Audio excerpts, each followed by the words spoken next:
Now for the City of Hattiesburg reading for How the Grinch Stole Christmas by Dr. Seuss. Every Who down in Whoville liked Christmas a lot. But the Grinch, who lived just north of Whoville, he did not. The Grinch hated Christmas the whole Christmas season. Now please don't ask why. No one quite knows the reason. It could be his head wasn't screwed on just right. It could be perhaps that his shoes were way too tight. But I think that the most likely reason of all may have been that his heart was 2 sizes too small. But whatever the reason, his heart or his shoes, he stood there on Christmas Eve hating the Whos, staring down from his cave with a sour, grinchy frown at the warm lighted windows below in their town. For he knew every Who down in Whoville beneath was busy now hanging a mistletoe wreath. And there hanging their stockings, he snarled with a sneer, "Tomorrow is Christmas, it's practically here." Then he growled with his Grinch fingers nervously drumming, "I must find some way to stop Christmas from coming, for tomorrow," he knew, all the Who girls and boys would wake bright and early. They rush for their toys. And then, oh, the noise. Oh, the noise, noise, noise, noise. There's one thing he hated, the noise, noise, noise. The Who's, young and old, would sit down to a fear, and they'd feast, and they'd feast, and they'd feast, feast, feast. They would feast on Who pudding and rare Who's roast beast, which was something the Grinch couldn't stand in the least. And then they do something he liked least of all. Every Who down in Whoville, the tall and the small, would stand close together with Christmas bells ringing. They'd stand hand in hand, and the Whos would start singing. They'd sing, and they'd sing, and they'd sing, sing, sing, sing, sing. And the more the Grinch thought of this Who Christmas sing, the more the Grinch thought, I must stop the whole thing. "Why, for 53 years I've put up with it now. I must stop Christmas coming, but how?" Then he got an idea, an awful idea. The Grinch got a wonderful, awful idea. "I know just what to do," the Grinch laughed in his throat, and he made a quick Santa Claus hat and a coat. And he chuckled and clucked, "What a great Grinchy trick. With this coat and this hat, I look just like St. Nick. All I need is a reindeer." The Grinch looked around, but since reindeer are scarce, there was none to be found. Did that stop the old Grinch? No, the Grinch simply said.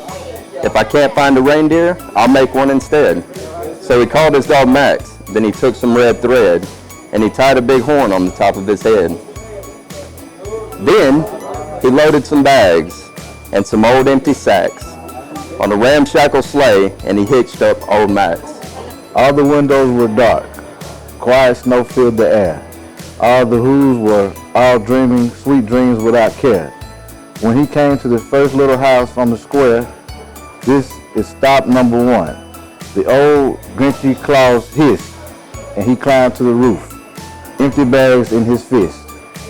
Then he slithered and slumped with a smile most unpleasant around the whole room, and he looked everyone present. Pop guns and bicycles, roller skates, drums, checkerboards, tricycles, popcorn, and plums, and he stuffed them in bags. Then the Grinch very nimbly stuffed all the bags, one by one, up the chimney. Then he slumped into the icebox. He took the Who's feast and took the Who's pudding. He took the roast beast. He cleaned out the icebox as quickly as a flash, while that Grinch even took their last can of Who Dash. Then he stuffed all the food up the chimney with glee. And now, grinned the Grinch, I will stuff up the tree. And the Grinch grabbed a tree and he started to shove. When he heard a small sound like the coo of a dove, he turned around fast and he saw a small Who, little Cindy Lou, who was not more than 2. The Grinch had been caught by his tiny Who daughter, who got out of bed for a cup of cold water.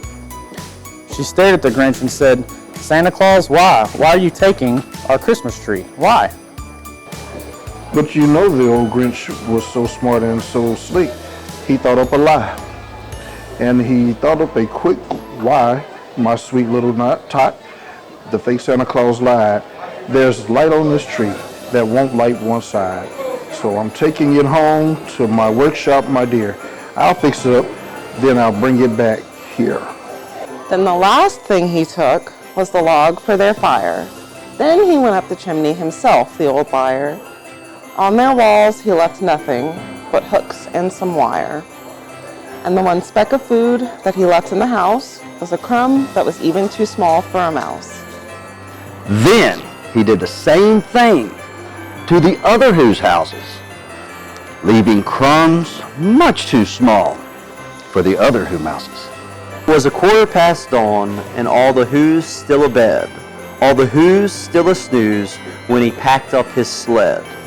Packed it up with their presents, the ribbons, the wrappings, the tags and the tinsel, the trimmings and the trappings.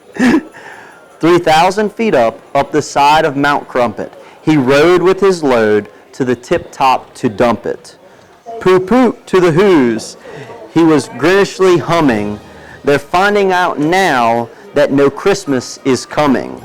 They're just waking up, I know just what they'll do. Their mouths will hang open a minute or two. Then the Who's down in Whoville will cry boo-hoo. That's a noise, grinned the Grinch, that I simply must hear. So he paused, and the Grinch put his hand to his ear. And he did hear a sound rising over the snow. It started in low, then it started to grow. But the sound wasn't sad. Why, this sound sounded merry. And it couldn't be so.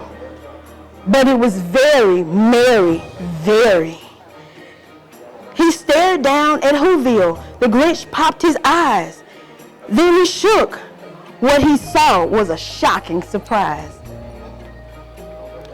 Every Who down in Whoville, the tall and the small, they were singing without any presents at all.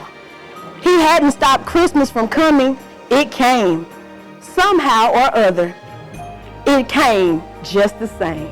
And the Grinch, with his Grinch feet ice cold in the snow, stood puzzling and puzzling. How could it be so? It came without ribbons, it came without tags, it came without packages, boxes, or bags. And he puzzled 3 hours till his puzzler was sore. Then the Grinch thought of something he hadn't before. Maybe Christmas, he thought, doesn't come from a store. Maybe Christmas, perhaps, means a little bit more. And what happened then? Well, in Whoville, they say that the Grinch's small heart grew 3 sizes that day. And the minute his heart didn't feel quite so tight, he whizzed with his load through the bright morning light. And he brought back the toys and the food for the feast. And he himself, the Grinch, carved the roast beast.